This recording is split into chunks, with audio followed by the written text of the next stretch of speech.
basahan yung nilagay.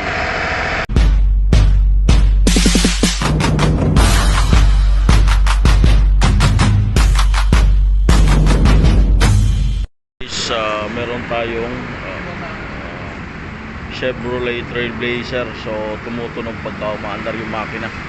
So titingnan natin to guys.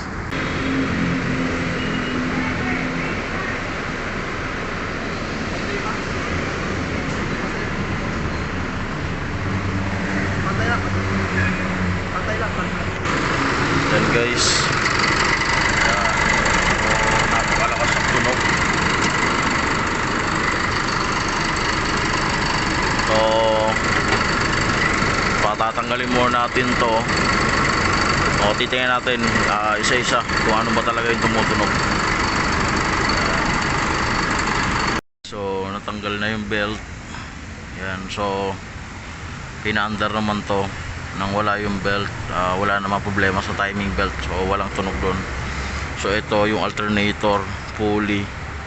So titingnan muna natin. Meron tayong pan-testing dito. Yan, so maayos pa to. So ipapalit muna natin to.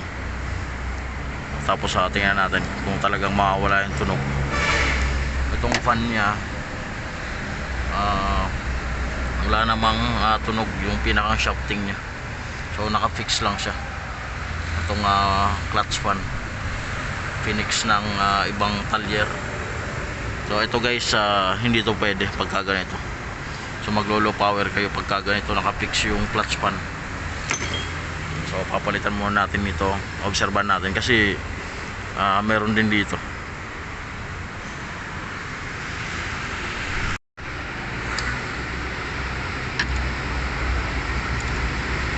Yan guys, kailangan tanggalin yung alternator. So dalawang tornilyo lang naman yan. So 15mm. So papaganituin lang natin. Yan, tapos iimpakin na to.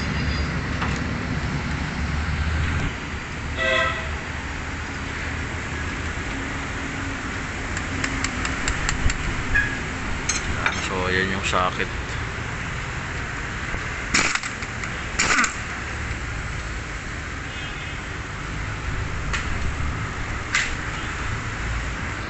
Yan. So meron tayong maayos pa dito. Ipalit muna natin to. So parehas lang naman to. O titingnan natin kung mawawala ba yung tunog.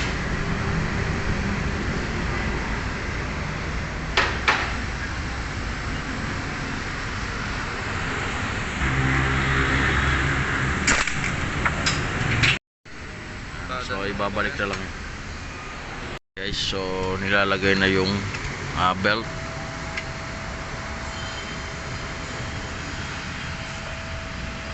Guys, so nabuo na. I-start na natin kung talagang mawawala yung tunog. Start!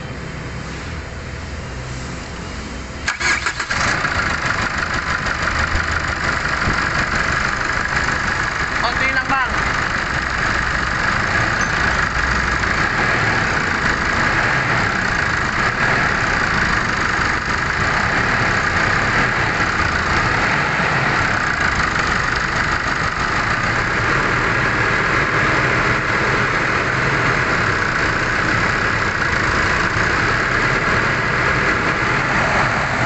Guys, at dahil pinalitan na natin ang pulley na pan-testing, so meron pa rin konti.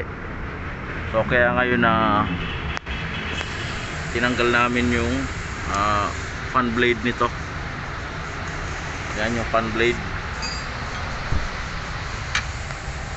Yan, tatanggal yan. So paandarin natin para malaman nyo guys. Yan, so nakatanggal yung fan blade niyan. Yan. So wala nang tunog. Yan. So dahil sa sobrang tigas itong clutch pan na to, nahihirapan yung belt. So kaya ngayon nagkakaroon din ng sliding na nagaganap. Yan. So kaya ngayon papalitan natin guys yung clutch pan nito para mawala na yung problema, tapos yung alternator pulley. Yan.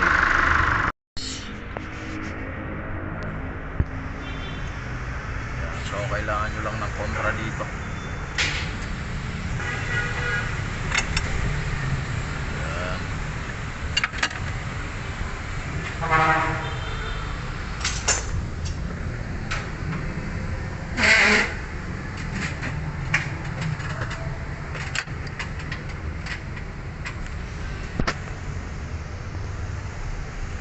So ito yung pangontra natin guys sa akit.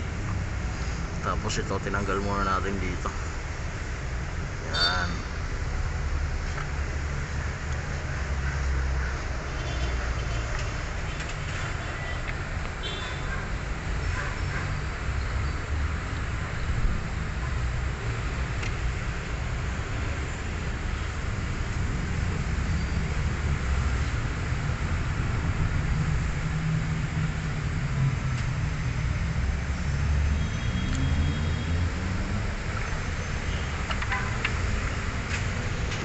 Yan, kung makikita nyo guys, hindi siya maikot-ikot, hindi maikot-ikot, so kailangan na malambot lang to eh.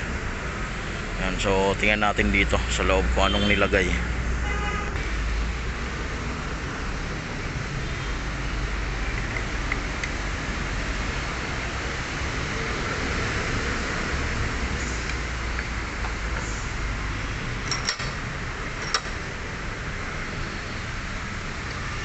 Tingnan natin kung anong nilagay. So galing to guys sa ibang talyer. So sabi na may-ari hindi daw nagpapagawa sa iba. So titingnan natin kung anong kinalaw dito.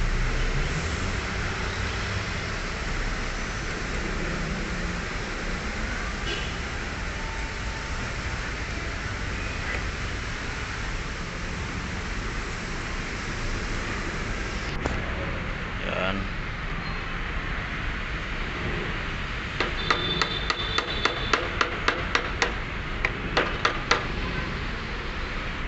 So ayan guys, so dikit na dikit.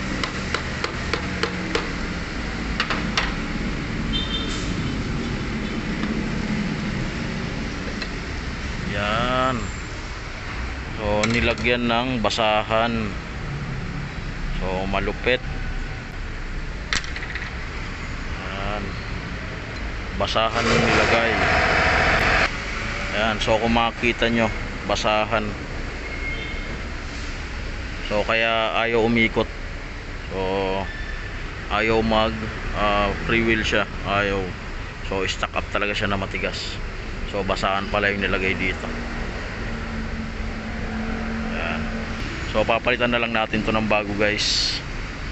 So ito naman guys yung alternator pulley. So iimpakin na lang natin to. Hindi na tayo magtatanggal dito. Dahil gumalaw naman na to. Yan. So wala nang bangga dito.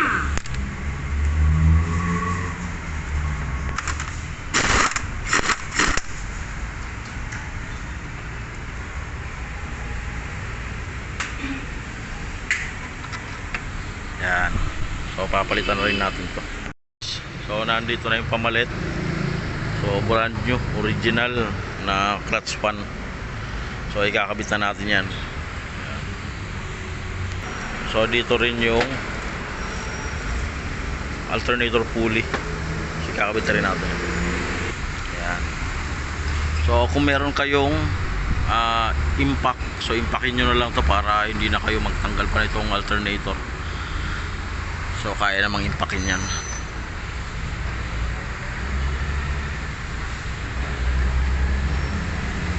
Yan. So i-double check na lang to. I-impakin lang ng konti, okay na.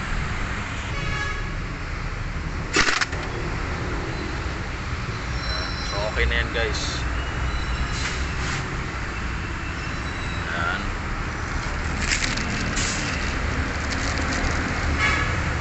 Tapos itong takip niya.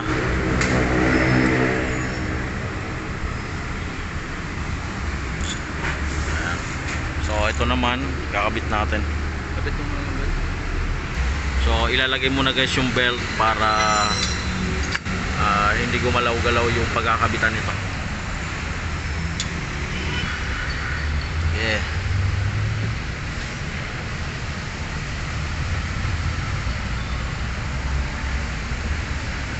Okay na.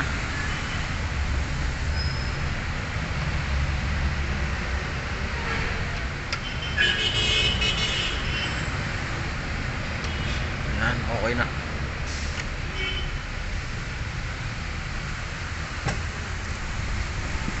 Okay, so yung clutch pan na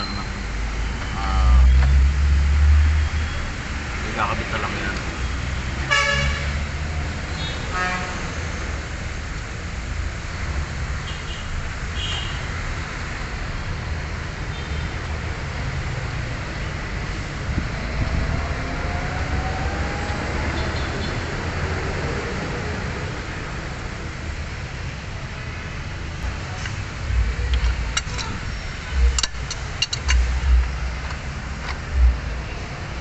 So kakailangan pa guys ng pangalso dito, pangontra.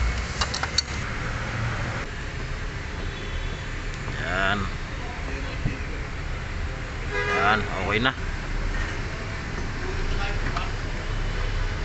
Balik mo. Ayos. Yan guys, so ilalagay na lang yung fan blade.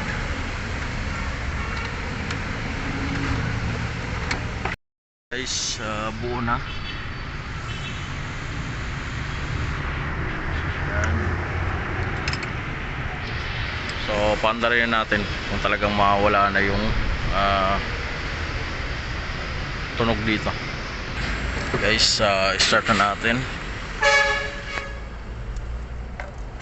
So magkakaalaman na.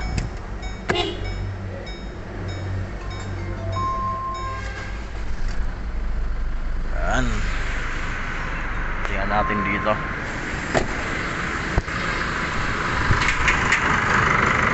Yan guys. So nawala na yung tunog. So yun lang naman,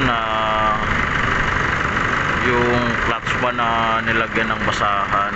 So tapos alternator pulley. So yun lang naman yung pinalitan. So na-solve na yung problema. Yan. So tips ko lang guys, wag kayong gagawa ng ganon. Wag kayong maglalagay ng basahan sa clutch pad dahil isa yan kung bakit makakasira. So like and subscribe to my channel, NNB Mechanics Vlog. Thank you.